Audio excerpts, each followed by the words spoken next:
Oke, Bu. Ya, Jadi di sini kami ada pertanyaan tentang latar belakang berdirinya usaha Ibu di iya, iya. sini.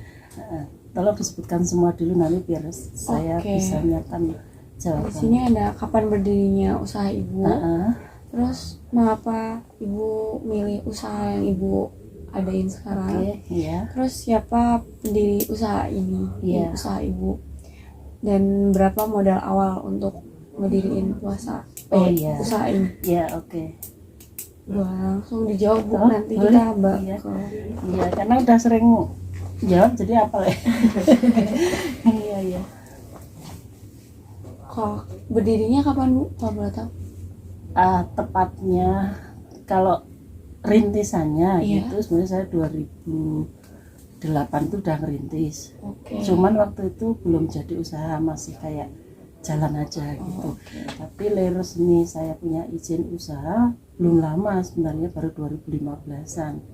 Karena kan waktu itu rasa izin gak apa-apa gitu loh. Tapi ternyata terus izin. ya sekarang kan ada NIB itu ya. Nah, resminya itu dulu UMK, ternyata UMK nggak berlaku lagi.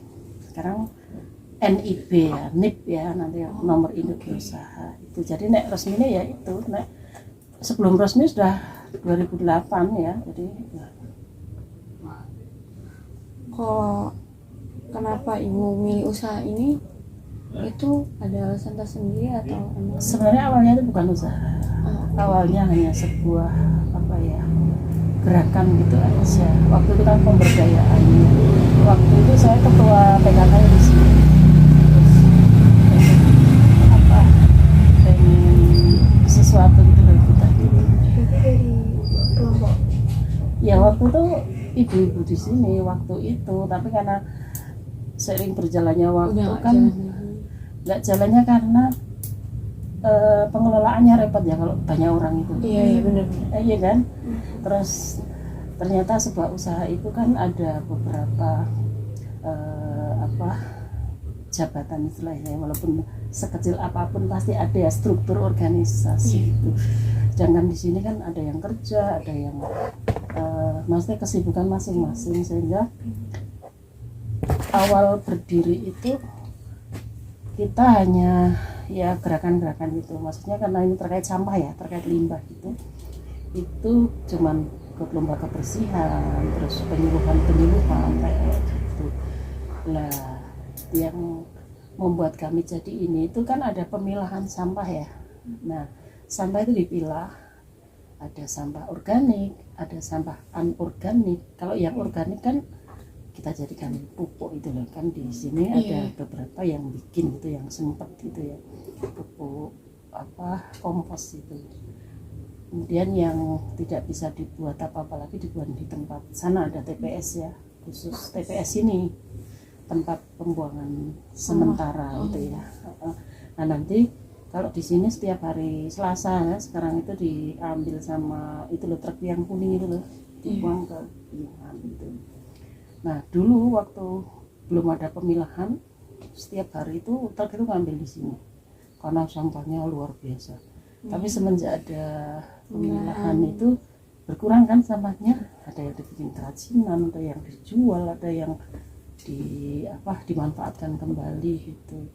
Jadi awalnya bukan usaha pemberdayaan, tapi kemudian setelah ada pemilahan kan ada pengolahan. Nah termasuk kerajinan, ada kembang-kembang kayak gitu loh. Terus yang lain-lain ada tas di dalam juga. Nah itu kan perlu dijual. Nah itu jadi punya masalah lagi kan, kita menjual itu perlu sales ya. Nah akhirnya kita bikin struktur. Mau dibikin kampung kan nggak mungkin. Nah waktu itu bingung cara pembagian, membagi hasil, membagi modal itu kan bingung banget ya waktu itu. Akhirnya gini aja, sopo sing gelem gitu loh, orang yang gelem. Tidak ada yang mau waktu itu. Akhirnya karena saya tuh ketua PKK ya istilahnya, nanti kan setelah ada kegiatan itu ada rapat, diundang kemana otomatis harus ada yang datang. Waktu itu karena ibu-ibu perumahan itu kebanyakan kerja, jadi ya saya ngalah. Sebenarnya saya juga kerja, cuman karena ya siapa lagi gitu. Akhirnya kemarin waktu itu diputuskan udah saya dirikan saya pribadi aja, tapi jenengan tetap berperan nanti. Secara struktural kami punya orang yang memang satu yuk gitu loh, sing iso dak kerja, orang yang grumbyong sana kemarin memang misalnya yang jahit kan harus yang jahit gitu ya, terus yang bisa jual misalnya pinter apa namanya promosi iya seperti itu. Nah dari situ akhirnya saya dirikan itu Radit Collection, awalnya Radit Collection aja gitu. Itu hanya kerajinan waktu itu kita bikin, jadi orang pesan kostum di sini, ada apa tas, dompet, souvenir apalah gitu neng dari daur ulang. Tapi tidak murni juga, karena kalau daur ulang murni itu agak kurang menarik ya. Saya juga berpikir meskipun kita tuh daur ulang tapi nek iso tuh wangun gitu loh, rodo apik itu loh. Jadi karena kita kan banyak barang impor gitu ya, kalau kita nggak bagus ya apa ayo. Nah jadi kita tuh memang neng brand saya batu daur ulang gitu ya. Nah, meskipun saya juga bikin yang non pokoknya bahan utamanya itu adalah memang dari limbah. Ya seperti itu. Jadi untuk tadi apa pertanyaannya, jadinya kaitannya ini kapan ya itu ya sudah. Mengapa Anda? Nah, mengapa itu? Jadi dia ya saling menyimpulkan. Ya karena apa Mbak jadinya saya menanya kalau ternyata nek saya kan gini aja, why not, kenapa enggak gitu ya, itu kan laku gitu loh. Kalau laku itu kenapa nggak kita lakukan gitu loh. Jadi kesimpulannya gimana ya, ya ingin menambah penghasilan gitu aja ya, untuk menambah income gitu aja, intinya namanya usaha pasti itu gitu loh. Kalau yang ngediriin sendiri siapa ya Bu? Maksudnya kalau ini ya saya gitu loh. Ibu sendiri? Iya. Nah waktu itu kelompok memang waktu itu ya saya ketuanya, kebetulan saya yang ide gitu ya. Jadi kalau ditanya siapa yang bikin ya saya gitu. Saya ijen-ijennya itu saya namanya semua itu, karena kan nanti menyangkut administrasi kan gitu. Kalau buat modal awalnya, kalau kira-kira kisaran awal sekali itu saya masih ingat ya, saya punya mesin satu ya, itu mesin tinggalan orang tua zaman dulu, saya nggak ngerti berapa nilainya gitu ya. Terus karena waktu itu tuh cuman sederhana, bikin sandal, bikin dompet kecil-kecil. Masih ingat saya ngutang, maaf ya ini tak sampaikan, ngutang di ibu PKK kan ada arisan, ada simpan pinjam gitu ya. Saya masih ingat 200 atau 250 saya lupa. Waktu itu tak butuh benang, terus apa bahan pelipet, terus macam-macam itu loh. Neng mesinnya sana, terus bahan-bahan itu sudah ada, bahan apa kan daur ulang kan pengumpulan dari warga, nggak beli, paling saya tambah vinil sedikit, terus furing, nah kayak gitu ya. Jadi ditanya modal awal cuma sedikit, duduk 200.000. Iya. Oke, kalau buat sumber daya yang dibutuhin itu kira-kira ada apa aja bahan-bahan yang digunain sama itu? Ya yang paling utama itu limbah ya, limbah plastik sama kertas. Kertas koran itu ya, limbah plastik itu, tapi bukan yang botol ya, tapi yang kemasan saya. Kemasan sama kantong kresek. Terus koran itu dibikin kerajinan juga. Jadi dua itu. Apa tadi Mbak pertanyaannya Mbak? Apa aja bahan? Iya. Terus bahan tadi limbah plastik ya, yang jelas. Kurung bukan nanti kemasan, nanti tidak keliru botol, karena ada yang menggunakan botol. Iya.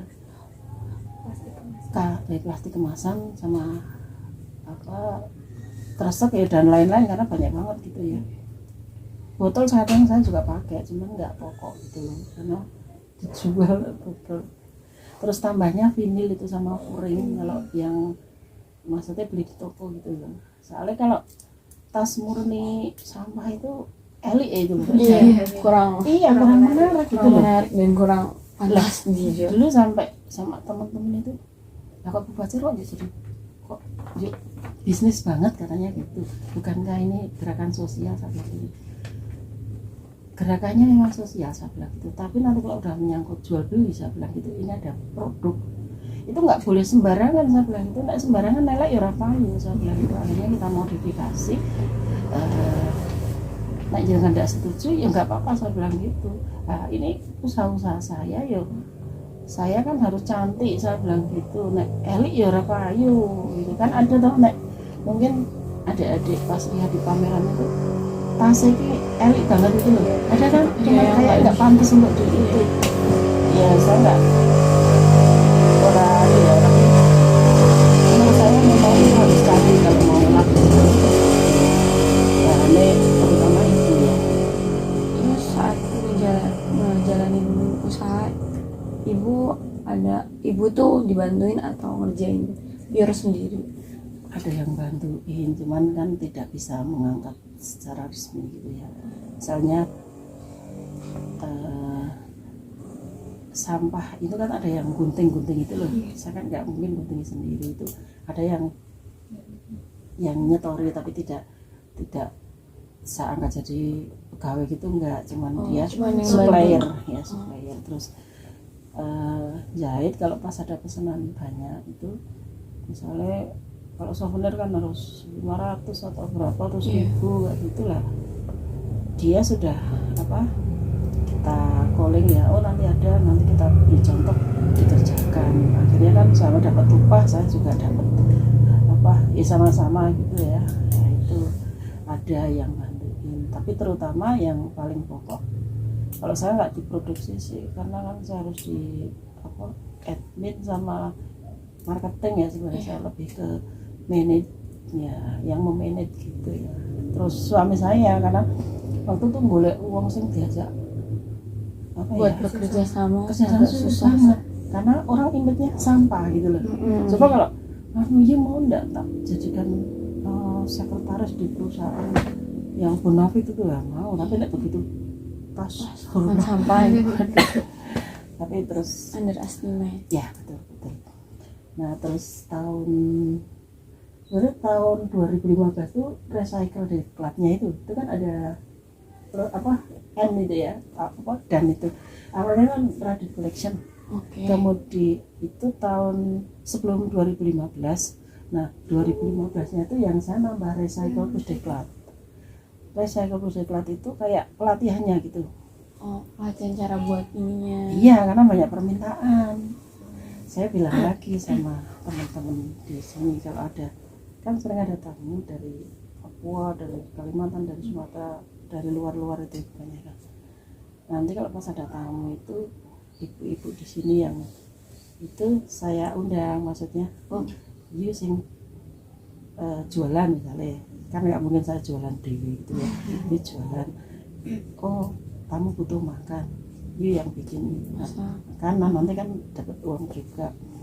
Terus yang lainnya sing sok gawe kompos ya, nunjukin ya, semuanya dibagi gitu. Jadi nanti apa, kadang kita diundang ke sana, itu nanti biasanya saya sendiri. Kalau saya butuh teman, saya bawa salah satu sing kapasitasnya pas gitu loh. Misalnya di sana materinya organik ya, saya cari ya tergantung kaliannya gitu.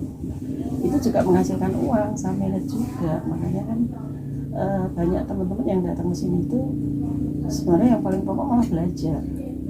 Karena kalau produk daur ulang itu jujur saja itu di pasaran dalam itu agak kurang gitu. Terus kalaupun misalnya ada, coba kalian lihat di pameran-pameran pasti kesannya mahal.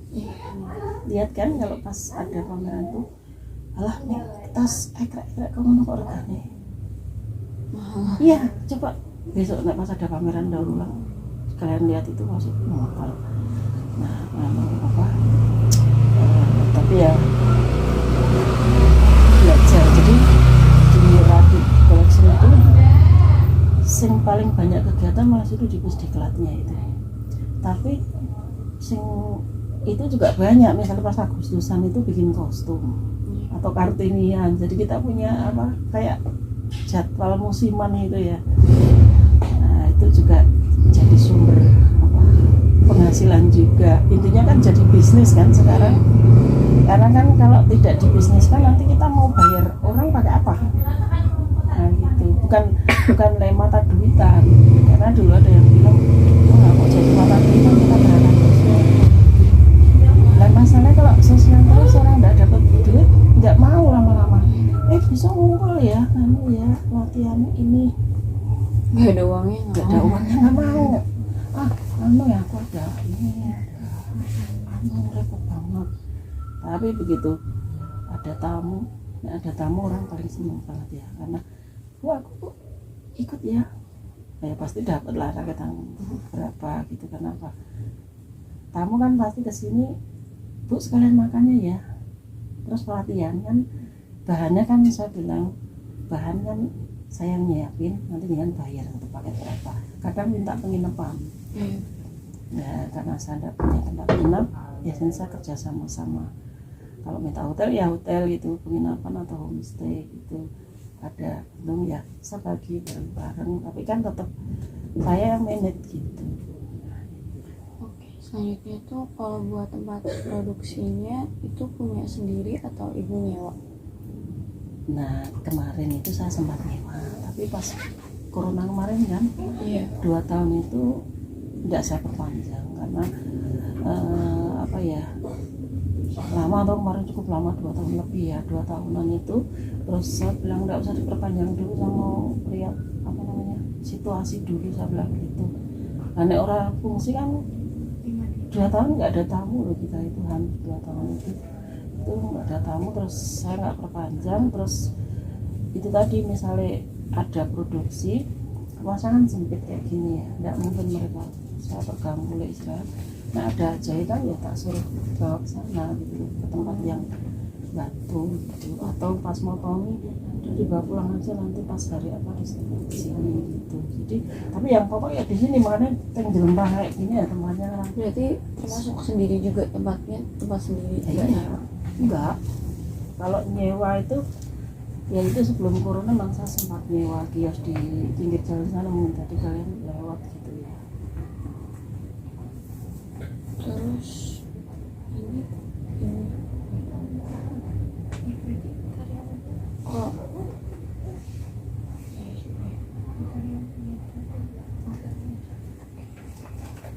kalau selanjutnya buat pemasaran, Bu, pemasarannya Ibu gimana cara masarin memamerkan produk Ibu?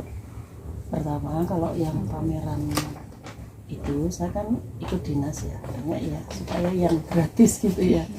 Karena mau bayar sendiri itu ya ada sih, kadang-kadang bayar sendiri kalau pas saat tertentu, tapi lebih banyak ke dinas kan. Ke lokalan sini aja kan ada sekatan ini ya, pokoknya sekolah corona nggak ada ya, ada Bantul Expo, ada di kota itu ada. Kalau Sleman itu ada apa namanya yang di kabupaten itu loh, ada kan, setiap kabupaten kan ada. Jadi kita selalu pameran ikut dinas, itu yang pameran offline ya. Tapi saya lebih suka main online ya. Karena kalau pameran itu hampir menurut saya di Jogja itu peminatnya kurang. Iya benar-benar peminatnya kurang untuk penjualan. Jadi pamer benar-benar kita pamer gitu, praktek gratis di situ biasanya saya, karena orang kan naik praktek seneng di situ di lokasi langsung gitu. Nah saya lebih ke medsos ya, karena lebih praktis juga. Medsos tuh ya saya harap perlu nyewa. Iya bisa dibaca orang seluruh dunia. Saya nggak tahu, kadang pembeli saya nggak ngerti itu. Yang penting mereka beli transfer gitu ya, dan alhamdulillah ya tahu, mudah-mudahan nggak pernah ada orang ngapusi ini ya, enggak. Maksudnya kita selama ini saling percaya gitu. Bu barang Bu Pak minta tolong di transfer 50% misalnya kayak gitu, terus nanti ada bukti itu tuh kita kirim barang atau tergantung kesepakatan sih kalau kayak gitu. Medsos itu ya. Iya, medsos. Sama Facebook kan banyak ya yang sekarang naik WA itu sekarang udah agak apa ya, WA tetap ya. Iya, masih Masih tetap tetap bisa cuman Facebook. banyak media Iya, sosial lain iya. yang masih bisa Iya, terus Google My Business apa kayak gitu sudah jalan terus.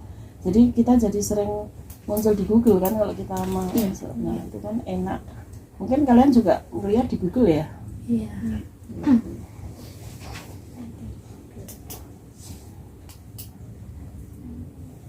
Kalau Targetnya tuh untuk targetnya anak-anak remaja atau orang dewasa. Nah, kita itu targetnya itu kebetulan sasarannya itu memang apa ya, mulai dari anak sampai dewasa, berarti tergantung semua. materi ya semua. Karena nah nanti kalau yang produk itu memang kita punya segmen, misalnya rangsel kan jelas orang dewasa gitu ya. Karena kita ada 2 bidang kan jadinya, yang satu bidang produksi, yang satu jasa kan. Kalau yang bidang produksi itu kita sudah membedakan, oh ini nek rangsel tuh segmennya dewasa, minimal remaja gitu ya. Tapi kalau yang pelatihan, yang diklat itu, saya itu dulu tak pikir memang tua itu, ternyata dari sekolah itu banyak yang minta gitu loh. Bahkan dari anak SD, TK itu ada yang minta. Saya juga bingung, ini yang ngajari tak ajari apa ya nek TK. Ya sesuai dengan apa? Sesimpelnya. Iya, sesimpelnya. Dan alhamdulillah mereka juga apa? Bisa mengikuti. Iya, jadi saya punya langganan beberapa sekolah itu setiap saat tertentu pasti ngundang saya untuk apa? Datang ke sekolah untuk ngajari. Ya intinya memberi materi tentang cinta lingkungan, pengelolaan sampah seperti itu. Jadi segmennya kalau yang jasa itu dari anak-anak sampai dewasa. Karena kalau yang dewasa biasanya saya langsung sama kelurahan, sama dinas, kecamatan, dinas-dinas gitu. Kalau pemasarannya itu jangkauannya udah di luar negeri atau masih di dalam? Selama ini saya dalam aja. Masih di dalam. Karena kan menurut saya ini, nek saya mau ekspor itu kemarin ditawari ekspor, tapi saya bilang gini, ekspor itu kan harus banyak, harus berapa kontainer gitu ya. Nah kesulitannya di situ. Terus kemarin saya sempat ajak teman-teman yang sama-sama pemain daur ulang itu, produknya itu belum memenuhi syarat nek menurut saya gitu. Karena nek diekspor itu benar-benar harus sudah apa ya, jadi masih dalam negeri, cuman beberapa kali produk kami dibawa ke luar negeri. Bisa diekspor Tapi juga. bukan ekspor, itu hanya lewat apa ya, agen-agen gitu ya, agent gitu. Kadang ada mahasiswa kesini kan, misalnya mahasiswa Kanada, ada dari Inggris, dari itu kesini beli pribadi terus bawa ke sana. Terus dibawa ke sana. Nah ternyata di sana itu dia itu, saya tuh nggak ngerti, tiba-tiba keluar di YouTube itu atau di apa gitu. Nah, itu kan Iya, produk. mereka mempromosikan. Iya, mereka akhirnya kan, loh, ini kan produkku tak bilang gitu. Oh iya dulu mas itu Mister siapa itu beli. Oh iyalah. Jadi bukan ekspor ya, hanya personal aja gitu. Kalau saya lebih ke dalam negeri karena menurut saya ini ya itu tadi, ada unsur sosial, ada unsur apa ya. Memang ekonominya ada, tetap ada gitu ya, tapi saya belum mengarah ke sana. Tapi nggak tahu besok lebih ke dalam. Kalau jenis promosi yang ibu gunain buat masarin produk ibu apa ya kira-kira? Maksudnya jenis itu ya Mungkin Iya, IG atau ada iklan. oh lah yang sering itu memang Facebook, saya lebih ke Facebook ya. IG itu ada saya, cuman kok saya tuh masih agak bingung itu ya, mungkin karena mama saya ya agak, soalnya IG tuh banyak anak muda ya. Iya. Lebih anak muda gitu Lebih ke ya. anak muda. Iya. IG itu saya lihat itu modis banget, lebih ke anak muda. Kalau bahasa saya itu enggak Kurang. ya Kurang. harusnya saya punya admin yang remaja gitu, yang agak gitu. saya ada IG itu, cuman IG saya masih campur-campur gitu loh, karena kan saya bingung kok IG kok nggak begitu ini ya, lebih ke Facebook sama Google Map Business itu yang jalan. Nah, IG-nya agak kurang maju ya, saya nggak tahu ya, karena mungkin saya kurang ini aja. channel juga belum bisa. Iya, kemarin YouTube itu juga kurang dipersulit ya. Saya mau akses ke YouTube. Ada sih saya channel, cuman nggak begitu. Mungkin saya yang kurang karena saya kurang apa ya. Ya mak ngerti diri kan produk buta IT ini. Iya. Saya dipaksa untuk harus belajar terus. Kalau anggaran yang ibu keluarin buat ngepromosiin produk ibu ada atau Ya ada, karena kan itu penting ya. Nek lah dipromosiin ya apa aja. Iya, saya tuh udah sering kali ini kok rano wong tuku ya. Oh ternyata kita kan kadang males ya. Harusnya kan secara rutin gitu lah, ini penyakitnya mama. Kadang lagi males ya males bener.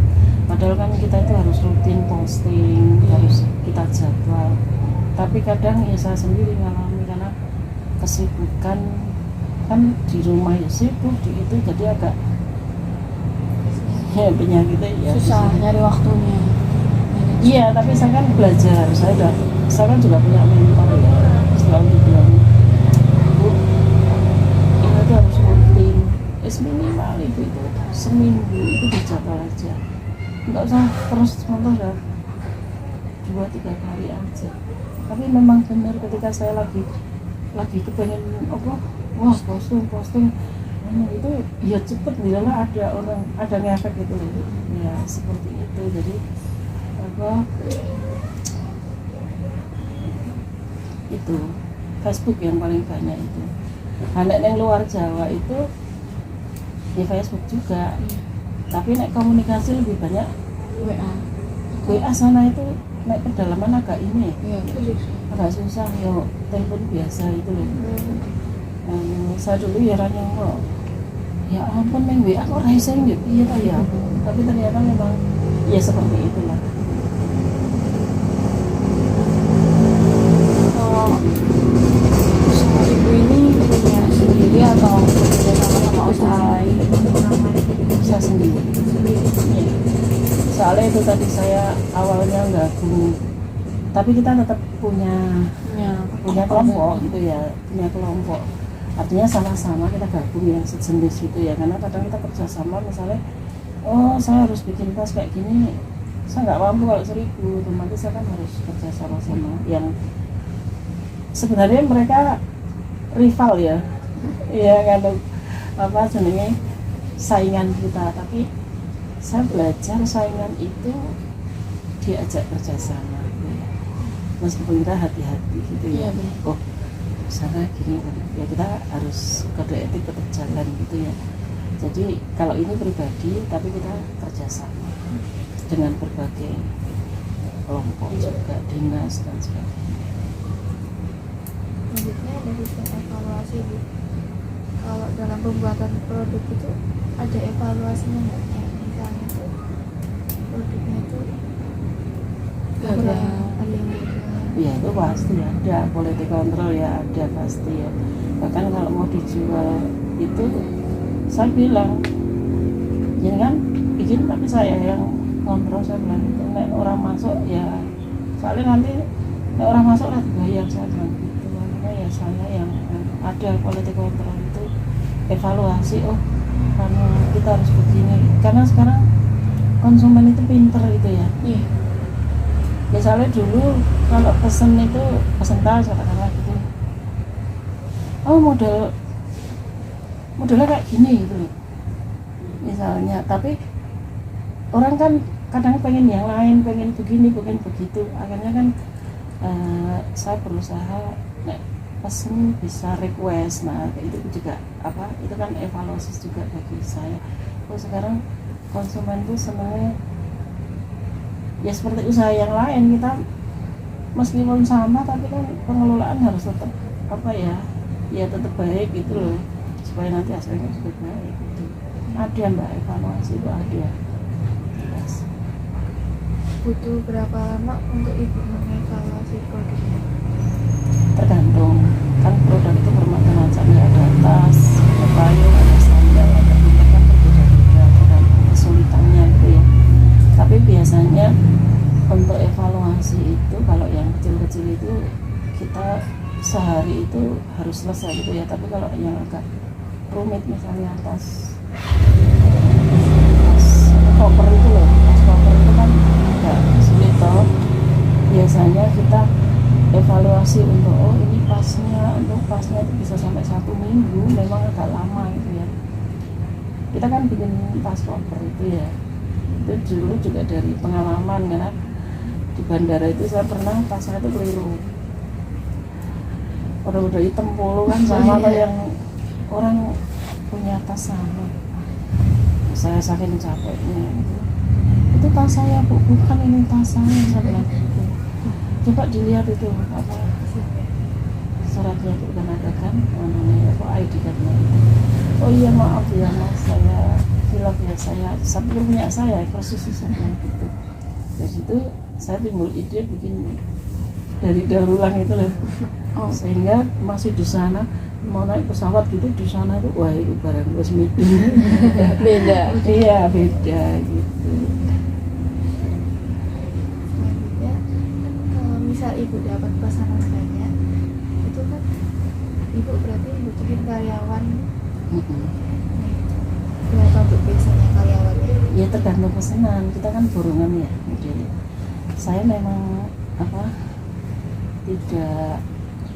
tidak berani, mungkin belum ya, bukan tidak berani, belum berani mengangkat secara tetap karena sejak corona kemarin ya. Kalau sebelum corona itu ada dua di luar kami itu yang tetap, karena kan masih rutin, tapi corona kemarin benar-benar nggak bisa jalan.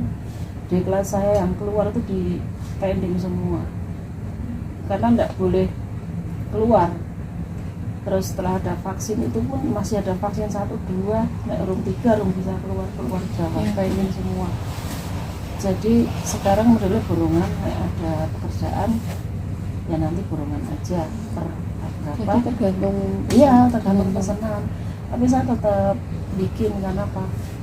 Orang itu sering tiba-tiba itu ini, tapi nggak banyak-banyak bikinnya untuk sampel karena kan kayak kostum itu sering tiba-tiba. Makanya saya bikin oh iya orang Kartini itu musimnya kostumnya ala Kartini, saya bikin. Nah, mereka beli ini akhirnya kemarin saya pikir ini mau bikin yang disewakan ya, jadi mereka nggak usah beli tapi nyewa saja gitu ya. Karena naik bikin terus ya kadang naik mendadak pesanannya waktunya ini kan agak repot. Jadi yang kira-kira musiman kayak gitu saya bikin. Tapi nek misalnya kayak dompet itu soalnya main sampel-sampel karena kadang udah dibikinin kayak gini, oh maunya kayak gitu. Tapi kita kan sudah punya dasarnya gitu ya. Jadi gampang. Kalau misalkan yang lagi banyak pesanan terus ngangkat karyawan itu bayaran buat karyawan sendirinya itu per bulan, per minggu atau sesuai biasanya target sesuai dengan pesanan yang ada. Jadi saya udah terus terang Bu, Pak atau Mbak itu ini kan biasanya open ya, karena memang mereka tahu kita habis corona itu agak penjualan ini nanti setelah saya dapat ini ya saya bayar. Sekarang itu saya nggak berani ngangkat tetap gitu loh, karena kalau ngangkat tetap itu sekarang syaratnya UMR ya Mbak. Iya benar. Nek enggak UMR saya bilang ini nantilah nek habis corona saya tata kembali, saya bilang gitu. Nek kemarin mampu kayak gitu lah, sekarang kondisi kayak gini ya jadi borongan gitu ya untuk mengantisipasi masalah biaya tetap kami ya gitu ya, karena biaya tetapnya juga Susah. iya.